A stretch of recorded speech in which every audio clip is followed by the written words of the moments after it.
The pandemic hit child care and early learning centers hard, and some of those centers, especially those in rural areas, are still feeling the impact. That's why one community action agency in Lycoming-County created a program to help those facilities with staffing. Newswatch 16's Mackenzie Walker shows us how it works. Ask any parent and they can tell you child care and early education centers are hard to come by, especially in rural areas. Officials say there are only 50 child care centers throughout Lycoming, Clinton, and Tioga counties. Many of those facilities are facing staffing issues. That's where STEP Inc. in Williamsport comes in.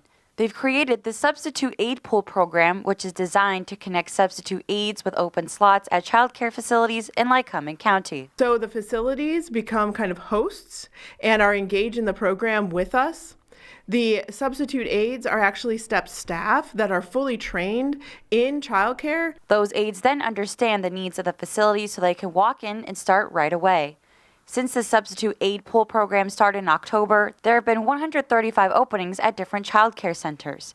STEP has been able to fill 80% of those openings. And that's what we're really trying to do, is keep those childcare and early learning facility doors open through the Substitute Aid program so families can keep working. The Substitute Aid Pool program was made possible through federal funds from American Rescue Plan. Megan McBrien, the special project coordinator at STEP, says the program is now averaging 30 shifts a month. I think when you hear about the need, it's one thing, but then when you see it and how fast it was coming in, I think that really is what impacts you to understand the crisis that we're in. McBrien says she has seen the biggest impact in before and after school programs. A lot of them have a massive shortage of workers.